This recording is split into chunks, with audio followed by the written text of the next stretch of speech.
అబ్బబ్బబ్బా! ఒక మ్యారేజ్‌కి వెళ్ళాలంటే ఇంత రిస్కా? 2026లో నేను వెళ్ళిన ఫస్ట్ మ్యారేజ్ అండి. నేను, మా ఫ్రెండ్, మా బాబు అయితే కలిసి వెళ్ళాము. ఈ మ్యారేజ్‌కి వెళ్ళడానికి ఎంత రిస్క్ పడ్డామో, అసలు ఇంత రిస్క్ పడి వెళ్ళడం అవసరమా అని అనిపించింది. బట్ సొంత వాళ్ళు, తెలిసిన వాళ్ళు అందుకని వెళ్ళాము. ఎవరి మ్యారేజ్ అనేది నేను లాస్ట్‌లో రివీల్ చేస్తాను. సో, ఇక్కడైతే మేము మెట్రో తీసుకున్నాము. నేను, మా బాబు ఫస్ట్ మెట్రో ఎక్కి మియాపూర్‌లో దిగేసాము. మియాపూర్ నుంచి మళ్ళీ లింగంపల్లికి ఆటోలో వెళ్ళాము. మియాపూర్ నుండి మళ్ళీ లింగంపల్లికి అయితే ఆటోలో వెళ్ళాము. లింగంపల్లిలో తను మమ్మల్ని కలుస్తా అంది. సో, అక్కడ మేమిద్దరం మీట్ అయ్యాము. మీట్ అయ్యి అక్కడి నుంచి బస్ ఆర్ ఆటో మేము గచ్చిబౌలి వెళ్ళి, గచ్చిబౌలి నుంచి శంషాబాద్ వెళ్ళి, శంషాబాద్ నుంచి షాద్‌నగర్ వెళ్ళాలనమాట. So, this is the process. ఇక్కడ మెట్రో దిగిన తర్వాత ఇదిగోండి మా బాబు వేషాలు చూడండి.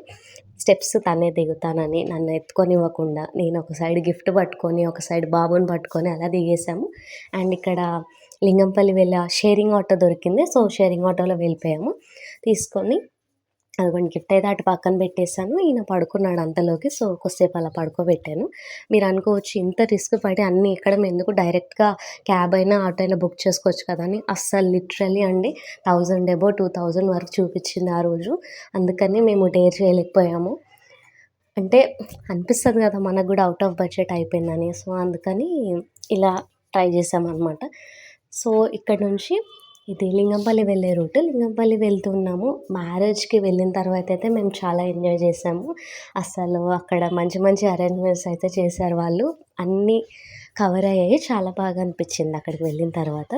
సో, ఇక్కడి నుంచి వెళ్ళి దిగిన తర్వాత మా ఫ్రెండ్ అయితే నన్ను మీట్ అయింది. సో, మేము గచ్చిబౌలి వెళ్ళాలి కాబట్టి అక్కడ ఒక ఆటో మాట్లాడుకొని గచ్చిబౌలి అయితే వెళ్తున్నాము.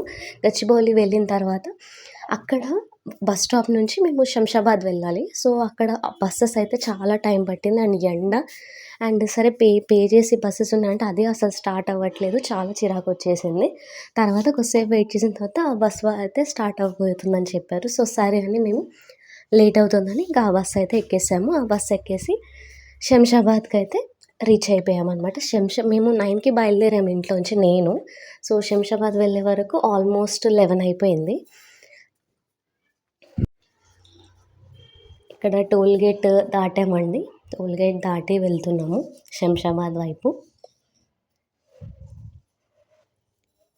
ఈ లొకేషన్ మాత్రం చాలా బాగుందండి. అసలు ఆ బిల్డింగ్స్ కానీ సూపర్బ్‌గా ఉందసలు. ఆ గిఫ్ట్‌లో ఏముందో కూడా నేను లాస్ట్‌లో రివీల్ చేస్తాను.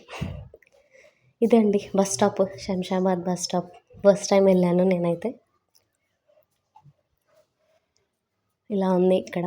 బస్సెస్ అయితే చాలా రేర్ ఉన్నాయి. ఆ టైంలో లేవంట. ఇంకా హాఫ్ అన్ అవర్ పడుతుందన్నారు. సో, అంతలోకి బెటర్ ఆటో బుక్ చేసుకొని అట్లీస్ట్ 12 వరకైనా వెళ్దామని అనుకున్నామనమాట. సో, ఆటో బుక్ చేసాము. ఫస్ట్ ఒక 2 మెంబర్స్ బుక్ చేసి క్యాన్సిల్ చేశారు. ఎందుకంటే రిటర్న్ వచ్చేటప్పుడు మేము ఖాళీగా రావాలి కదా మేడం అది ఇది అన్నారు. నెక్స్ట్ థర్డ్‌ది ఓకే అయింది. సో, ఈ ఆటోలో అయితే వెళ్ళాం.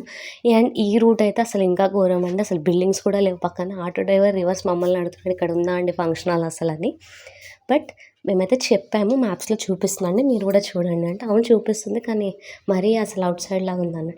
అండ్ ఇక్కడ చూడండి నిజంలీ ఫంక్షన్ హాల్ దగ్గరకు వచ్చినప్పుడు ఈ ఫ్లవర్స్ అయితే అసలు ఎంత బ్యూటిఫుల్‌గా ఉన్నాయంటే తోట, బంతిపూలు, చామంతి పూలు చాలా సూపర్బ్‌గా ఉంటాయి.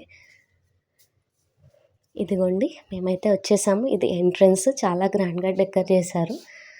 పెళ్లి కూడా చాలా బాగా జరిగింది. అస్సలు స్టేజ్ మాత్రం ఒక లెవెల్‌లో ఉందండి. దశావతారాల థీమ్‌లో పెట్టారు. ఇటు సైడ్ మన ఫుడ్ సెక్షన్, ఇదంతా హాల్. స్క్రీన్స్ ఉన్నాయి. 2 స్క్రీన్స్ కూడా ఉన్నాయి. మేము వెళ్ళే వరకి మ్యారేజ్ అయిపోయింది ఆబ్వియస్లీ. 10:30కి ఉండే ముహూర్తం. మేము వెళ్ళే వరకు 12 అయింది. తలంబ్రాలు వేసుకుంటున్నారు అనుకుంటా. అండ్ లైవ్‌లో కూడా చూసాము. లైవ్‌లో ఆన్ చేసి పెట్టుకొని చూసుకున్నాం ఫోన్‌లో ఆటోలో ఉన్నప్పుడు. యాహ్! ఇదిగోండి పైకెళ్ళి కొంచెం ఫ్రెష్ అవుదామని అక్కడ గెస్ట్ రూమ్స్ అయితే ఉన్నాయి. ఇక్కడ మా లగేజ్ అది పెట్టేసి బాబుని అక్కడ కూర్చోబెట్టి మేము ఫ్రెష్ అయ్యాము. జస్ట్ అట్లా కొంచెం వాష్రూమ్కి అట్లా రెస్ట్ రూమ్ యూస్ చేసుకొని జస్ట్ అట్లా ఫ్రెష్ అయిపోయి నేను సింపుల్గా డ్రెస్ వేసేసుకొని వెళ్ళిపోయానండి. ఎందుకంటే బాబు మళ్ళీ లాంగ్ జర్నీ అని ఇద్దరం డ్రెస్సెసే ప్రిఫర్ చేసాము. శారీస్ అంటే కొంచెం రిస్క్ అనిపించింది. అండ్ ఎప్పటికే సమ్మర్ స్టార్ట్ అయిపోయింది కాబట్టి. సో, ఇక్కడ కింద లంచ్ స్టార్ట్ అయిపోయిందండి ఆల్రెడీ. ఐటమ్స్ మాత్రం సింపుల్‌గా ఉన్నాయి. సూపర్బ్‌గా ఉన్నాయి. ఫస్ట్ మనకి స్టార్టర్స్ ఫుడ్ ఉంది. ఇదిగోండి దశావతారం థీమ్ అని చెప్పాను కదా! చూడండి చాలా బాగుంది అసలు. దగ్గర నుంచి చూస్తే మాత్రం అదిరిపోయింది. డెకరేషన్, ఆ మండపం ఆ మండపం పక్కనైతే ఎక్స్ట్రా చైర్స్ కూడా ఉన్నాయి అందరు కూర్చోవడానికి. అండ్ మ్యూజిక్ పెట్టారండి. ఫుల్ ఎంజాయ్‌మెంట్ అసలు. డాన్స్ గూడా ఏసాం మేము. మా బాబు గూడా ఇదిగోండి డాన్స్ ఏస్తున్నాడు. అందరూ ఏస్తున్నారు. ఏంటనే he is also so excited. ఇదిగోండి ఫ్రూట్స్ బౌల్ ఇస్తే కూర్చొని తింటున్నాడు. తర్వాత గులాబ్ జామ్, ఐస్ క్రీమ్ 2 అడిగాడు. ఏం తినలేదు. జస్ట్ అలా కదిలిస్తాడంతే.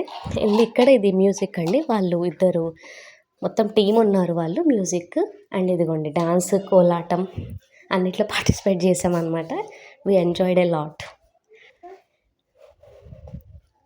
ఆ సింగర్స్ వాళ్ళు సాంగ్స్ పాడడం లైవ్‌లో చాలా బాగా అనిపించిందండి. ప్లెజెంట్‌గా ఉంది. ఇదిగోండి కోలాటం కూడా ఆడేసాము. ఇక్కడ కోలాటం ఆడుతుంటే మా బాబు వచ్చేసి అటు పరిగెత్తడం, ఇటు పరిగెత్తడం, ఇటు ఆడడం, వాడిని తీసుకురావడమే సరిపోయింది. బట్ స్టిల్ చేసాము. ఫ్రెండ్స్‌తో ఏ చిన్న మూమెంట్ అయినా చాలా మెమరబుల్‌గా ఉంటుంది. సో, ఈ మ్యారేజ్ ఎవరిదో కాదు మా ఫ్రెండ్ వాళ్ళ సిస్టర్‌ది. And she is like home.